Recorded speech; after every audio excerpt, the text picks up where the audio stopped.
उत्तर छत्तीसगढ़ के हसदेव इलाके या यूं कहिए अविभाजित सरगुजा में एक आंदोलन की सुगबुगाहट है और सुगबुगाहट बहुत गंभीर है। राजनीतिक दल, खासकर कांग्रेस, इस मसले पर हमलावर है। वो एनजीओ या वो सामाजिक संस्थाएं जो पर्यावरण के लिए काम कर रही हैं वो तो खैर आक्रामक ही हैं और ये सवाल भी उठा रही हैं कि अब तक तो उत्खनन के लिए जब भी सवाल उठता था, बीती सरकार यानी भूपेश बघेल की सरकार, कांग्रेस को दोषी दिया जाता था, जो कि सही भी था एक प्रकार से। लेकिन अभी जो बीजेपी की सरकार ने या मुख्यमंत्री विष्णुदेव साय की सरकार ने जो फैसला ले लिया है, उससे बहुत सारे सवाल खड़े हो गए हैं। खुद साय सरकार घिर गई है। इस पूरे एपिसोड को लेकर या इस पूरे घटनाक्रम को लेकर आखिर मसला क्या है, कहानी क्या है, क्यों ये विवाद बढ़ रहा है और इसमें आस्था से लेके जंगल और जंगल से लेके तमाम सियासत कैसे सक्रिय हो गई है, वही बताने आपके सामने हाजिर हुआ हूं। नमस्ते, मेरा नाम है याज्ञवल्क। उत्तर छत्तीसगढ़ में है हसदेव अरण्य। हसदेव अरण्य जिसे मध्य भारत का फेफड़ा भी कहा जाता है, इसलिए क्योंकि बहुत सघन वन इलाका है वो। तो वहाँ पे अडानी को माइनिंग का काम मिला है। यूं वो जो इलाका है वो कोल ब्लॉक से भरा हुआ है और वो कोल ब्लॉक राजस्थान को आवंटित हैं। आवंटन कब हुआ था? जब देश में यानी केंद्र में यूपीए की सरकार थी, यानी कांग्रेस की सरकार थी, तभी आवंटन हुआ। उसके बाद जो एमडीओ हुए, एमडीओ की जो प्रक्रिया चली, ये सब उसी समय की है। अब इस मामले में स्थिति ये है कि 15 साल डॉक्टर रमन सिंह साहब की सरकार थी, बीजेपी की सरकार थी। तो जैसा कि आरोप लगता रहा है, अडानी राष्ट्रीय परिवार की तरह जाने जाते हैं, माने जाते हैं। विपक्ष आरोप लगाता है कि प्रधानमंत्री नरेंद्र मोदी की सीधी कृपा दृष्टि अगर किसी पर है तो उस औद्योगिक परिवार का नाम है अडानी।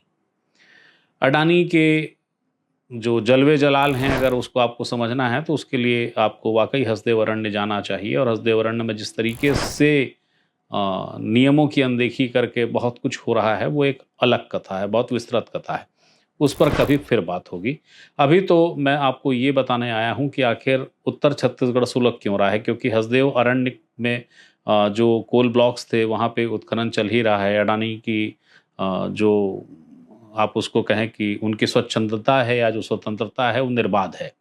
तो फिर अभी अचानक क्या हो गया है? यहाँ ये याद रखिएगा, सियासत में आरोप प्रत्यारोप के बीच में पूर्ववर्ती सरकार यानी कि भूपेश बघेल के नेतृत्व वाली कांग्रेस सरकार इस बात के लिए हमेशा से प्रश्नांकित है कि जो माइनिंग अडानी को आवंटित है या कि उनके कार्यकाल में जिसकी पर्यावरणीय स्वीकृति मिली है, आज भूपेश बघेल उन्हीं को लेकर बहुत आक्रामक हैं, जिनमें रायगढ़ का तमनार इलाका भी शामिल है।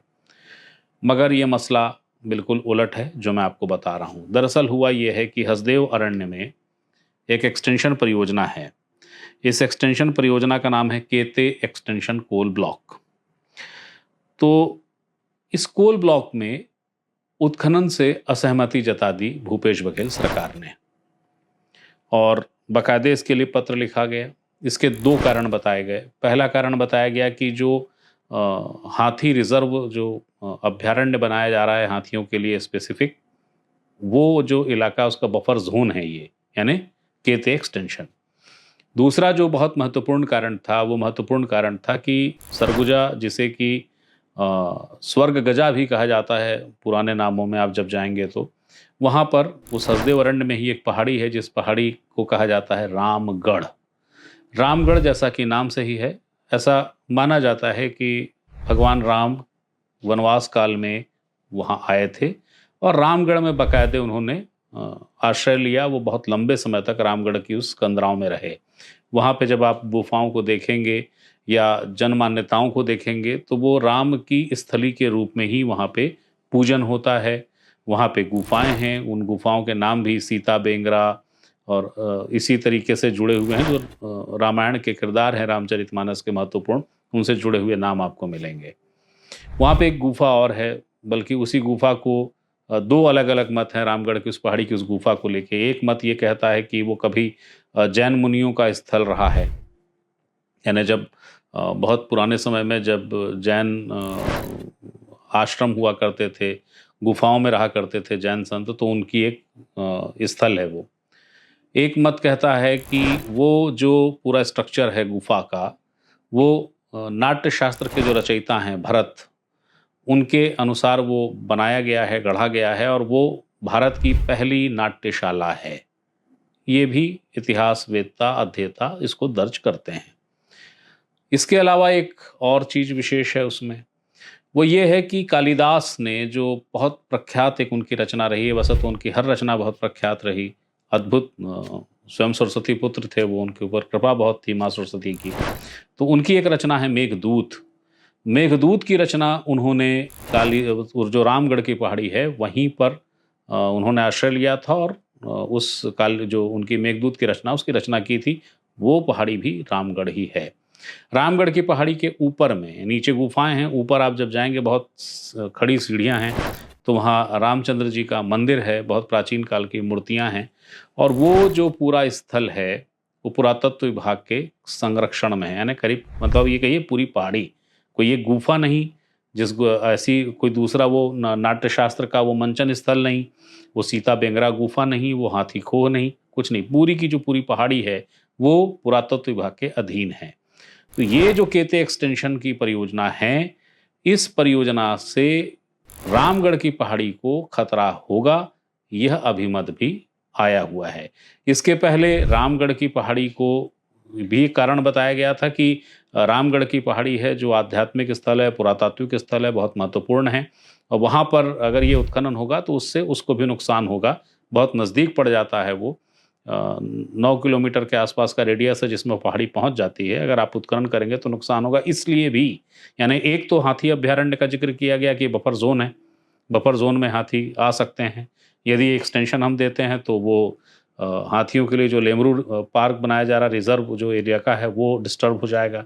दूसरा रामगढ़ का बात आया, इस कारण से छत्तीसगढ़ की सरकार ने, भूपेश सरकार ने हसदेव अरण्य के लिए जो एक खूबसूरत काम किया, वो काम यही माना जाता है कि उन्होंने केते एक्सटेंशन को लेके अपनी अनुमति रद्द कर दी या कि असहमति जता दी। जब असहमति जता दी तो केते एक्सटेंशन का काम रुक गया, एक्सटेंशन नहीं हुआ। ये अलहदा है कि कई अन्य परियोजनाएं जो हसदेव अरण्य की थी वो की चालू हो गई। यहाँ ये भी लगे हाथ याद रखिए कि छत्तीसगढ़ विधानसभा ने एक अशासकीय संकल्प पारित किया सर्वसम्मति से, और ये कहा, केंद्र सरकार को संकल्प भेजा गया कि हसदेव अरण्य बेहद महत्वपूर्ण है।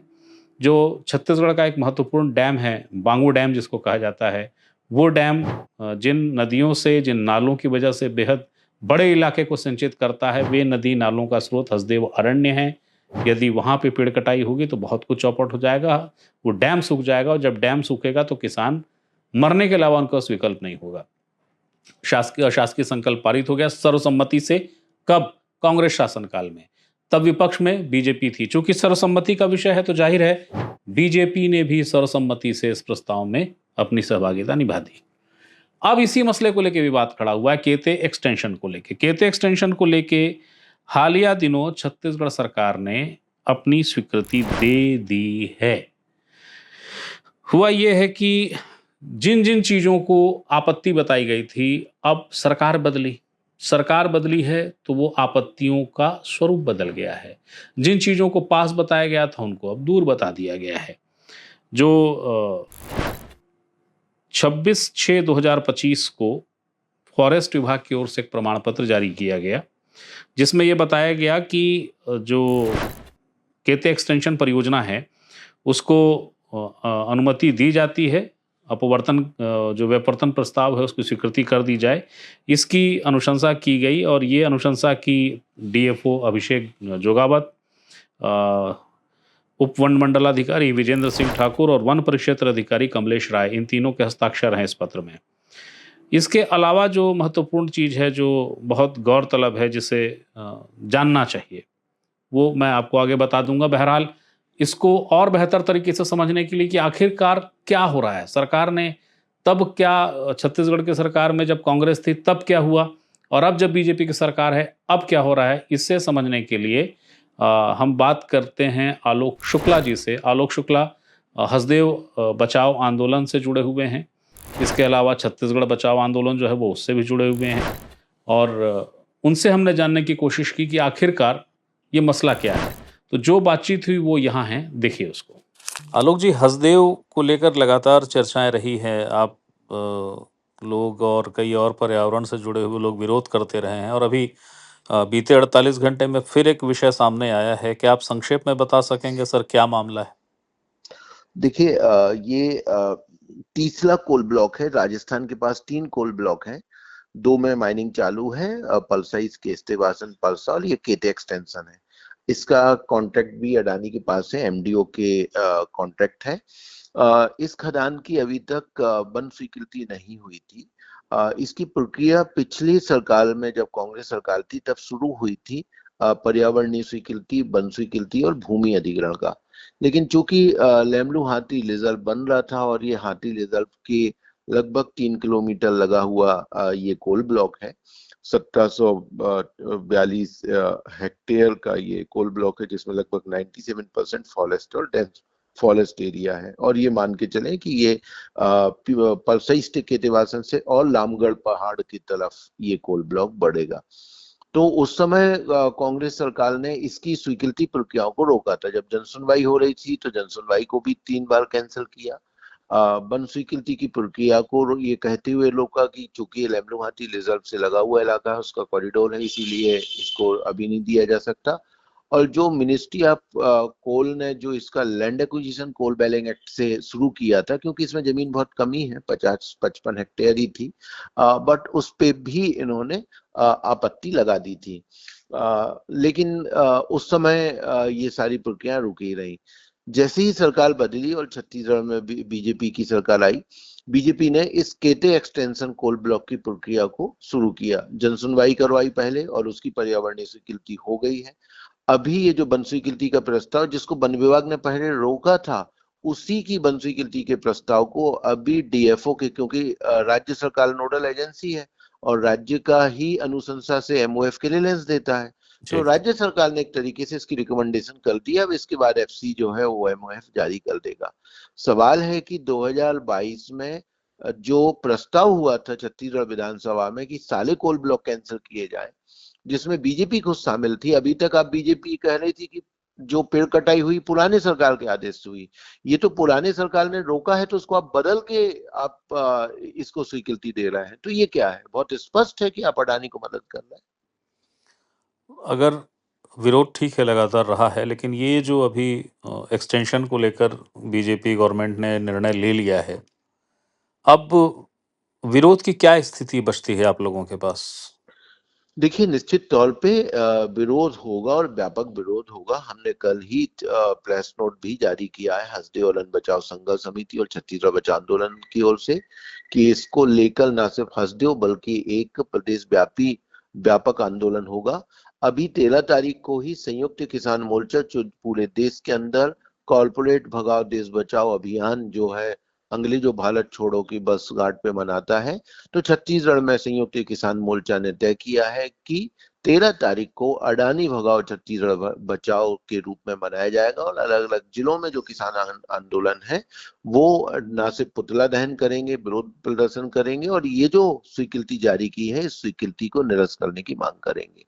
और इसके अलावा एक व्यापक आंदोलन जो है इसको लेकर निश्चित तौर पे शुरू होगा, क्योंकि भयानक है। आप समझिए कि 2 कोल ब्लॉक में जहाँ 6 लाख पेड़ कट रहे थे, ये अकेले कोल ब्लॉक है जिसमें 5 लाख पेड़ कट रहे हैं। ये तो ऑफिशियली डाटा है, यदि अनऑफिशियली देखा जाए तो ये 8 से 10 लाख पेड़ है इस कोयला खदान के अंदर। क्या आप इस बात से इत्तेफाक रखते हैं आलोक जी कि बीजेपी हो या कांग्रेस, सत्ता जब जिसकी रही, सत्ता के पहले इनके अंदाज कुछ और रहे और सत्ता में आने के बाद मिजाज कुछ और रहे? देखिए, बिल्कुल सत्ता में रहते हुए अडानी की मदद हुई है, लेकिन उसके बावजूद मैं ये कहता हूं कि यही कांग्रेस की, ठीक है हम मानते हैं कि परसा ईस्ट केतेवासन का दूसरा चरण और पलसा की यदि स्वीकृति दी थी तो उसी कांग्रेस ने केटे एक्सटेंशन को रोका था। उसी कांग्रेस ने लेमनुहाटी रिजर्व बना के 18 कोल ब्लॉक को उसके अंदर शामिल करके बड़े हिस्से को प्रोटेक्ट किया था। बट बीजेपी का चरित्र क्या है? क्या एक भी दावा बीजेपी कर सकती है कि हसदेव को बचाने को लेकर ये निर्णय लिया है? रमन सरकार से लेके विष्णुदेव की सहायक सरकार तक बेसलमी के साथ अडानी को बचाने का ये काम कर रहे हैं, अडानी की लूट के लिए प्रतिबद्ध होकर ये काम कर रहे हैं। और ये तो बेसलमी है। आप अभी तक ये बच रहे थे कहते हुए कि पिछले सरकार का निर्णय है, तो फिर पिछले सरकार का निर्णय आप क्यों बदल रहे हैं? किसके हित के लिए काम कर रहे हैं? बहुत साफ तौर पे कठपुतली बन के मुख्यमंत्री काम कर रहे हैं। सारा ऊपर से मोदी जी के निर्णय में सारे कुछ अनुमतियां दी जा रही है, और हमें तो अभी लग रहा है कि छत्तीसगढ़ में एक्चुअल में शायद सरकार नहीं है, अडानी सरकार है, और अडानी ही बैठ के सारे कुछ निर्णय ले लेंगे। बहुत बहुत शुक्रिया आलोक जी, धन्यवाद। यदि राज्य सरकार के रिकॉर्ड को देखें तो अब जादू को देखिए। जो रामगढ़ पहाड़ी पहले पास थी, अब उसे बताया गया है दूर है। जो हाथियों का अभ्यारण्य इलाका है, बफर जोन है, उसको लेकर भी सरकार की भाषा बदल गई है। हम नहीं कह रहे, कागज कह रहा है। जैसे एक कागज में लिखा है कि प्रश्न ये है कि आवेदित क्षेत्र जो है वहाँ से मुख्य मार्ग की दूरी और अन्य जो महत्वपूर्ण चीज़ें हैं उनकी दूरी बताइए। इसमें लिखा गया है कि NH 130 अंबिकापुर बिलासपुर रोड से पूर्व दिशा में 11 किलोमीटर दूर पे स्थित है। कौन सा इलाका? वो इलाका जहाँ पे उत्खनन होना है, केते एक्सटेंशन।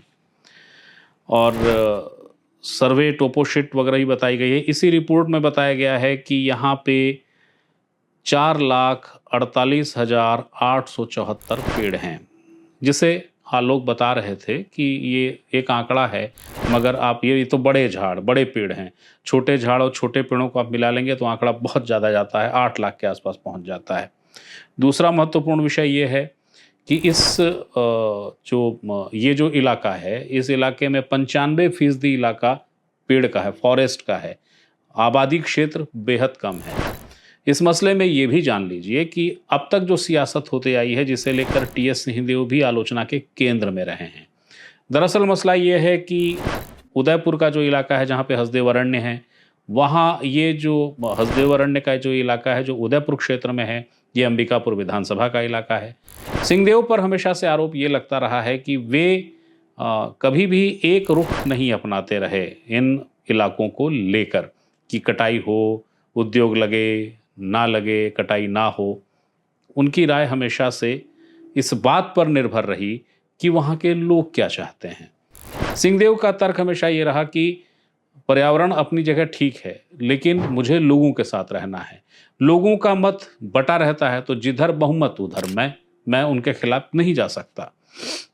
निर्णय गांव वालों को करना है, जो गांव वाले निर्णय करेंगे मैं उनके साथ हूं। इसलिए सिंहदेव की आलोचना होती रही। लेकिन इस मामले में सिंहदेव भी आक्रामक होकर सामने आए हैं। उन्होंने कहा है कि आंदोलन होगा। हालांकि जो उनकी शैली है उसमें वो हमेशा एक शब्द जोड़ देते हैं, शांतिपूर्वक आंदोलन होगा।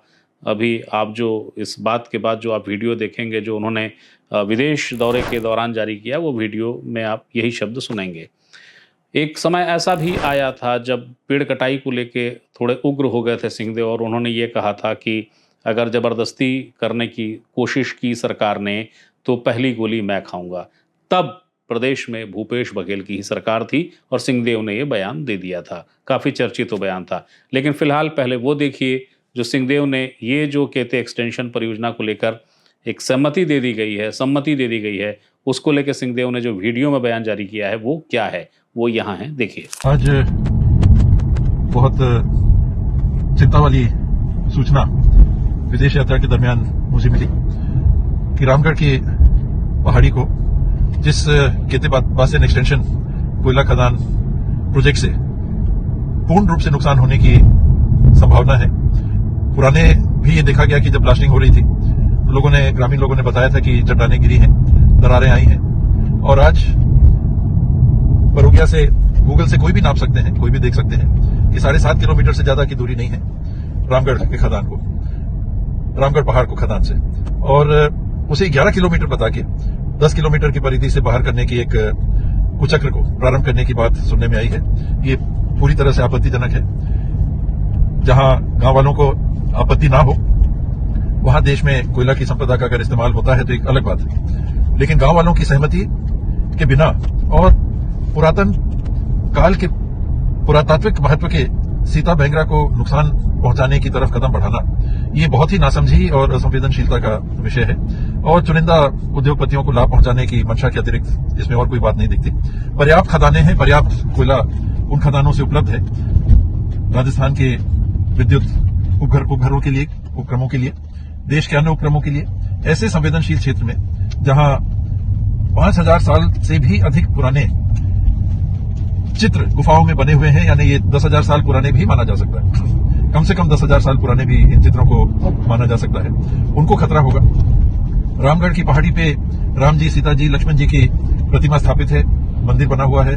प्रत्येक वर्ष रामनवमी के अवसर पर, नवमी के अवसर पर लाखों की संख्या में लोग आते हैं और नवमी के अतिरिक्त भी साल भर लोगों की आस्था का ये बड़ा केंद्र है। स्थानीय आदिवासी समाज भी, स्थानीय समाज भी और विशेष करके पंडो जनजाति के हमारे भाई, हमारी बहनें, उनके एक विशेषतम आस्था का ये केंद्र है। और इन सारी बातों को दरकिनार करके सुनने में आया है कि वन विभाग अनुमति देने पे या तो सहमति दे चुका है या देने वाला है। मेरी ये अपील रहेगी फिलहाल विशेष करके माननीय मुख्यमंत्री जी से, वन मंत्री जी से, तत्काल इस कार्रवाई को रोकें।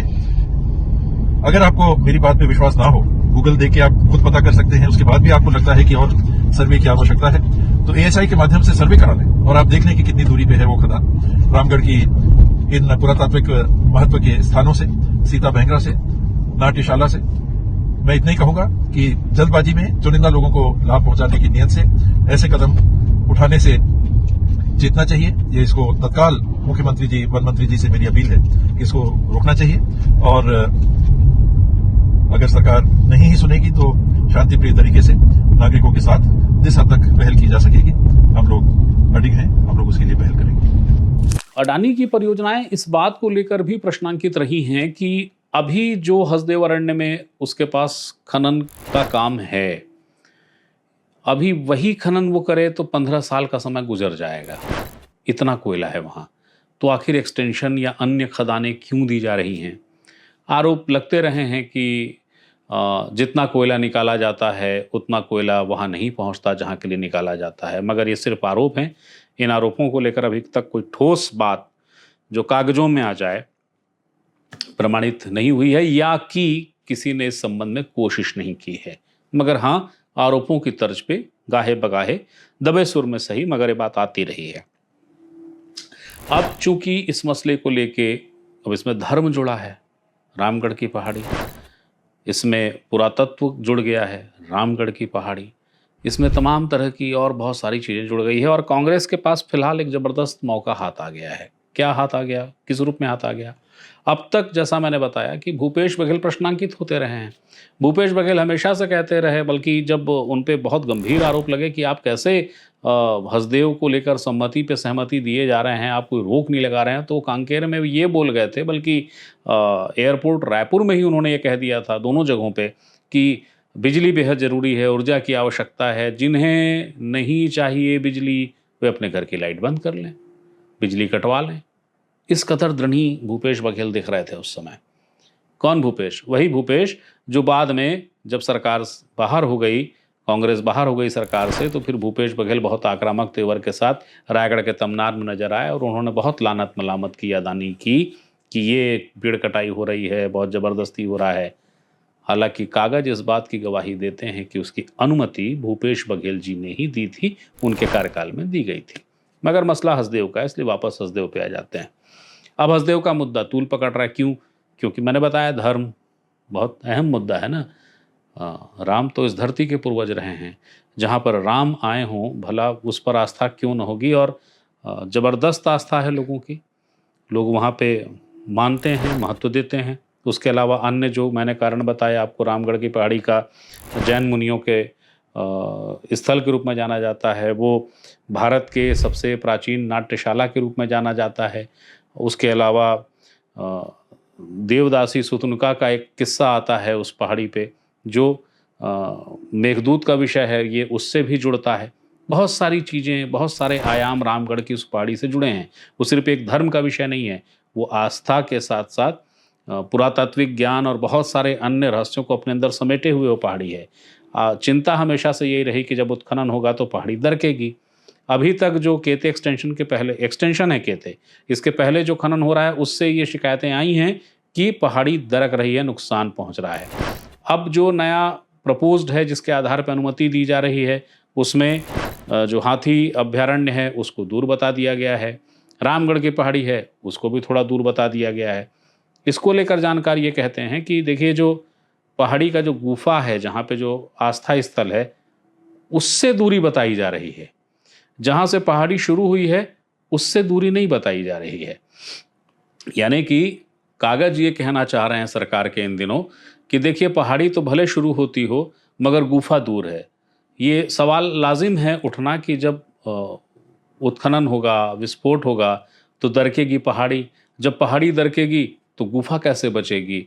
वो आध्यात्म के, धर्म के, पुरातात्विक महत्व के, दर्शन के वो जो स्थल को संजोए हुए रामगढ़ की पहाड़ी है, जब पहाड़ी ही सुरक्षित नहीं रहेगी तो बाकी चीज़ें कैसे होगी? बहरहाल इस मसले को लेके जो आंदोलन की सुगबुगाहट है, जो कवायद है, इसको लेके हमने बात की आदितेश्वर शरण सिंह देव से। उनसे पूछा कि अभी हाल क्या है और आने वाले समय की आहट क्या है। जो कुछ उन्होंने कहा वो यहाँ है, देखिए। एक हसदेव को लेकर फिर एक अपडेट है। काफ़ी आपके ट्वीट भी हैं, टी.एस. सिंहदेव साहब के भी ट्वीट मैंने देखे, कई अन्य लोगों के ट्वीट देखे हैं। जी। जो कुछ हुआ वो समझ में आ गया उससे। मैं सिर्फ ये समझना चाहता हूँ कि हसदेव को लेके अब तक जो आंदोलन रहे हैं, जी। उन आंदोलन में सीधी प्रत्यक्ष भूमिका नहीं रही है, खासकर तब तक जब तक कांग्रेस सरकार में थी, लेकिन आदिवासी वहां के लगातार आंदोलित रहे। जी। अब जो ये नया एपिसोड है, इसके बाद क्या कोई आंदोलन, कोई रणनीति की भूमिका है आदितेश्वर जी, और यदि है तो क्या है? यागुल जी, इसमें आप देखेंगे तो 2020 से 22 के पीरियड में जी। जब परसा कोल ब्लॉक को लेके भी वहाँ के ग्रामीण आंदोलित थे, जब यहाँ से पदयात्रा भी सरगुजा से की गई थी रायपुर तक, उसके बाद भी जब वहाँ से ग्रामीणों ने अपनी तरफ से बुलाकर साथ रखा था, तो टी.एस. सिंहदेव जी वहां जाके खड़े हुए थे और अपनी बात स्पष्टता से बोल के आए थे कि क्योंकि ये माइन परसा ग्रीन फील्ड और ब्राउन फील्ड के बीच की है, जहाँ पे जंगल भी है और गांव का बड़ा क्षेत्र भी है, तो अगर गांव एकत्रित है तो सबसे पहली गोली, चाहे बात हो चाहे पेड़ कटने की बात हो, सामने आके हम लोग सब साथ बने रहेंगे। जी। लेकिन आज का जो परिप्रेक्ष्य थोड़ा सा अलग है कि केते एक्सटेंशन जो माइन है, इसमें 97% जमीन जंगल की है। कुल 17 हेक्टेयर जमीन गांव के क्षेत्र की नॉन फॉरेस्ट एरिया की जमीन होगी। बाकी लगभग 1200 से अधिक हेक्टेयर की जमीन, जिसमें लगभग 4.5 लाख से अधिक बड़े पेड़ हैं, वो जंगल की जमीन है। और जिस तरह से पुरानी माइनिंग के कारण रामगढ़ में क्रैक्स आने की बात लगातार आती है, हम लोग ने भी मौके पे जाके उन क्रैक्स को देखा भी था। और ये माइन रामगढ़ का जो पहला कोना इस माइन से पड़ेगा, चाहे रामगढ़ का जो राम मंदिर चोटी पे स्थित है, उससे ये माइन 8 किलोमीटर की दूरी पे आती है। तो नियम अनुसार भी 10 किलोमीटर के अंदर एक बड़ा धरोहर होने के कारण यहाँ माइनिंग की अनुमति नहीं मिलनी चाहिए। और रामगढ़ के अस्तित्व पे और जंगल के बड़े हिस्से पे अगर ऐसे आक्रमण होता रहेगा, जहाँ पे अब गांव की बात नहीं है, ये इस माइन में प्योरली हमारे सांस्कृतिक धरोहर और हमारे वन क्षेत्र को बचाने की बात आ गई है। इसमें मेरे को लगता है हम लोग ही नहीं, पूरा सरगुजा, जिसके भी मन में सरगुजा की तरफ कुछ प्रेम है, जिसके भी मन में वन जीवों की तरफ या पेड़ों की तरफ कुछ भी प्रेम है, वो इसमें आगे आके जरूर साथ खड़े रहेंगे और रामगढ़ के बचाव के लिए, इस क्षेत्र के बचाव के लिए साथ पूरी अडिगता से सामने खड़े रहेंगे। क्या ये माने कि एक व्यापक जन आंदोलन की तैयारियां हैं? अगर इस पे कार्यवाही आगे बढ़ाएगी सरकार, तो जरूर लोगों की तरफ से और हम लोग की तरफ से भी इस पे आगे बढ़ के विरोध किया जाएगा और आगे बढ़ के खड़ा रहा जाएगा यहाँ पे रामगढ़ को बचाने के लिए पूरी तरह। बहुत बहुत शुक्रिया आदितेश्वर, थैंक यू। तो ये पूरा एक परिदृश्य है, एक मसला है। सरकारें बदलती हैं तो नज़रिया भी बदलता है, मगर ऐसा बदलता है क्या? इस तरीके से बदलता है क्या? अभी तक तो बीजेपी के भैया जी लोग कह रहे थे, देखिए सारा बवाल बखेड़ा टंटा तो भूपेश भैया करके गए हैं, भूपेश बघेल साहब जब मुख्यमंत्री थे उनकी अनुमतियाँ हैं। कागजों में बात सही भी है कि हाँ उन्होंने अनुमति दी, भले आज वो आ रहे हों, रायगढ़ पहुँच रहे हों, दहाड़ रहे हों, बड़ी नाराज़गी जता रहे हों, बहुत ही आकर्षक शब्दों में उनके सोशल मीडिया पे पोस्ट आते हों, रोकनी पहिया जी टाइप की चीज़ें वो लिख देते हों, अच्छी बात है, बहुत अच्छा है, मगर सर कागज उन्हीं के थे।